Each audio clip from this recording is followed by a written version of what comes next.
వైపు సమ్మె అదరికెళ్తుందని ఈ ప్రభుత్వాన్ని కూడా మేము ప్రభుత్వం విధించిన డెడ్ లైన్ ని పట్టించుకోకుండా అంగన్వాడీలు నెల్లూరులోని కలెక్టరేట్ ముట్టడికి పిలుపునిచ్చారు. అంగన్వాడీ ఉద్యోగులు వేలాది మందిగా నెల్లూరు పట్టణంలోని ఏబిఎన్ కాంపౌండ్ నుండి కలెక్టరేట్ వరకు భారీ ర్యాలీ నిర్వహించారు. అంగన్వాడీలను కలెక్టరేట్లోకి వెళ్లనీయకుండా పోలీసులు బారికేడ్లు, ముళ్ల కజలతో బందోబస్తు ఏర్పాటు చేశారు. దీంతో అంగన్వాడీ ఉద్యోగులు కలెక్టరేట్ కు దగ్గరలో నేలపై కూర్చొని నిరసన వ్యక్తం చేశారు. జిల్లా కలెక్టరేట్ వద్ద సమ్మె కారణంగా తీవ్ర ఉద్రిక్త పరిస్థితులు నెలకొన్నాయి. తమ డిమాండ్ల కోసం నిరసన తెలుపుతున్న అంగన్వాడీ ఉద్యోగులతో మా ప్రతినిధి Sagar face to face. Andhra Pradesh రాష్ట్ర వ్యాప్తంగా అంగన్వాడీ ఉద్యోగులు సమ్మెబాటు చేపట్టి ఈ రోజుకి 23 రోజులు అవుతుంది. ఈ 23 రోజులుగా తమ కోరికలు నెరవేర్చాలంటూ ఇప్పటికే వీరంతా కూడా రోడ్డును పడ్డారు. అలాగే వివిధ రూపాల్లో కూడా తమ సమ్మెను కొనసాగిస్తున్నారు. దీనిలో భాగంగా 23వ రోజు కలెక్టరేట్ ముట్టడికి పిలుపునిచ్చారు. ఈ రోజు నెల్లూరులోని ఏబిఎం కాంపౌండ్ నుంచి కలెక్టర్ కార్యాలయానికి ముట్టడికి వెళ్ళాలని చూస్తారు. దీన్ని అడ్డుకోవాలని చెప్పి ఒకవైపు పోలీసులు అలాగే అధికారులు ప్రయత్నిస్తారు. అలాగే వీరు కూడా తాము ఖచ్చితంగా కలెక్టరేట్ ముట్టడికి ప్రయత్నిస్తామని చెప్పి వీరు కూడా చెప్తున్నారు. అందులో గవర్నమెంట్ వచ్చి డెడ్ లైన్ 5వ తేదీ పెట్టింది. ఈ డెడ్ లైన్ లోపు ఎవరైతే ఉద్యోగాల్లో చేరరో వారందరూ కూడా ప్రభుత్వం తీసుకునే చర్యలకి బాధ్యులవుతారని చెప్పి చెప్తుంది.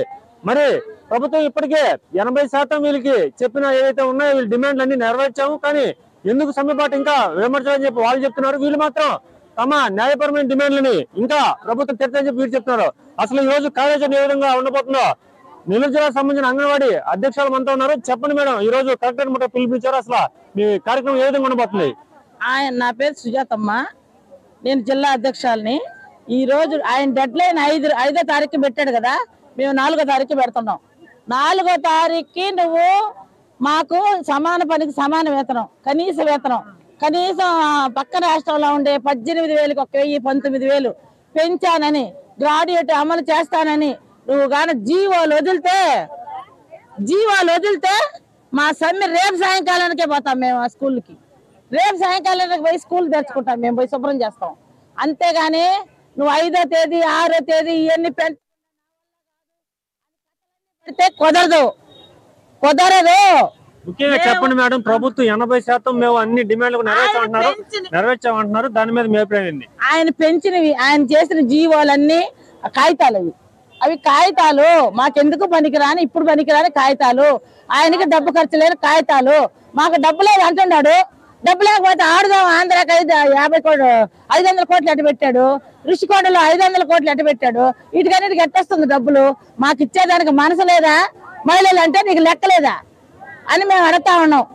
ఈసారి మేము చర్చలకు కూడా రావు, లోపలికి తీసుకోపోయి మహిళలు అని చెప్పి ఆయన ఏం చేస్తున్నాడు, వాళ్ళందరూ ఎక్కిళ్ళు నవ్వుతో గ్రాడ్యుయేట్కి రిటైర్మెంట్ బెనిఫిట్ కి తెలియని వాడు తేడా తెలియని మంత్రులందరూ నవ్వుతుంటే మేము అడగాల్సిన అవసరం లేదు.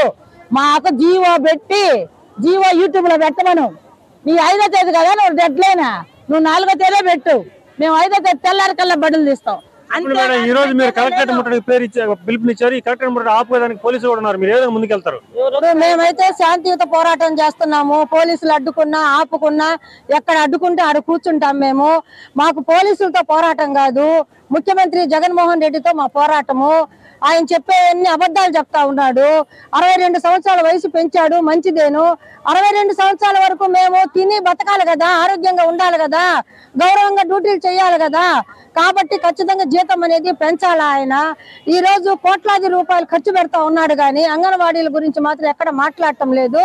మేము ఖచ్చితంగా ఆయన ఇచ్చినటువంటి డెడ్ లైన్ 5వ తేదీ తర్వాత మిమ్మల్ని అందరినీ శాఖాపరమైనటువంటి చర్యలు తీసుకుంటా ఉంటున్నాడు. 5 సంవత్సరాలు ఉండేటటువంటి ఈయన 30 సంవత్సరాల సర్వీస్ ఉండే అంగన్వాడీ వ్యవస్థను తీసేస్తాడా? అదంతా కూడా చెల్లదు. ఖచ్చితంగా రేపు సాయంత్రం లోపల ఆయన మాకు వేతనాలు పెంచుతున్నటువంటి, గ్రాడ్యుయేటీ అమలు చేస్తున్నటువంటి, మిగతా మేము చెప్తున్నటువంటి 11 డిమాండ్లను కూడాను అమలు చేస్తూ ఆయన గాని ఉత్తర్వులు ఇస్తే వెంటనే 5వ తేదీ మేమంతా డ్యూటీలో ఉంటాం. 5వ తేదీ డెడ్ లైన్ పెట్టారు. డెడ్ లైన్ మీద ఏ విధంగా స్పందిస్తారు మీరు? నమస్తే సార్, మేము నెల్లూరు అర్బన్ నుంచి మాట్లాడుతున్నాం. నా పేరు కామాక్షి సార్. ఇప్పుడు 5వ తేదీ లోపలైతే మీ అంగన్వాడీలు వచ్చి విధుల్లో చేరండి, లేకపోతే మేము మా నోటీసులు ఇస్తామని ప్రభుత్వం, కలెక్టర్ గారు మమ్మల్ని భ్రాంతులకు గురి చేస్తున్నారు. అయితే వాళ్ళు ఏ రకంగా స్పందించినా కూడా మా కలెక్టర్ అయితే ఏమి, మా డిపార్ట్మెంట్ అయితే ఏమి, ప్రభుత్వాలు అయితే ఏమి, ఎవరు ఏ రకంగా ప్రయత్నాలు చేసినా, ఎన్ని రకాలుగా మమ్మల్ని ఇబ్బందులు పెట్టినా, ఎన్ని రకాలుగా భయభ్రాంతులకు గురి చేస్తున్నా, ఎక్కడ కూడా మన అంగన్వాడీ అక్కా చెల్లెమ్మలు ఎక్కడ కూడా తగ్గకుండా ముందుకే కొనసాగుతాము. ఈ రోజు మా సమ్మె మీది ముందుకు అలాగే వెళ్తుందంటారా? డెడ్ లైన్ కి అందరూ ఎవరైనా మీలో చీలికలు ఏర్పడే అవకాశం ఉందా? ఖచ్చితంగా లేదు సార్, 100% మేము చెప్తున్నాము. చీలికలు అయితే ఎక్కడా ఉండే ప్రసక్తే లేదు. అంతకు రెండింతలు ఎక్కువగా ఇంకా ఉత్సాహంతో ఈ రోజు ముందుకు వచ్చి మా అక్క చెల్లెమ్మలు, మా అంగన్వాడీ ఆయమ్మలు అయితేమి, హెల్పర్లు అయితేమి, ఆయన మినీలు అయితే అంగన్వాడీ మినీలు అయితేమి, ఎవరైనా మా యూనియన్ లో ఉన్నటువంటి మా అక్క చెల్లెమ్మలు ఈ రోజు ప్రభుత్వం చేసే ప్రతి ఒక్క చర్యకి ప్రతి చర్యగా ఎదుర్కొంటూ ఈ రోజు ముందుగా కొనసాగుతామే గానీ 100% మా సమ్మె కొనసాగిస్తామే గానీ ఎక్కడ కూడా తగ్గే ప్రసక్తే లేదు. ఈ ప్రభుత్వం ఎన్ని రకాలుగా హింసించినా వెనకడుగు వేసే ప్రసక్తే లేదు. చెప్పండమ్మా, ఏమైనా అరెస్టులు జరిగాయి ఇప్పటి వరకు? మీకు పోలీసు నుంచి ఎటువంటి ప్రతిఘటనలు చెప్పాయమ్మా?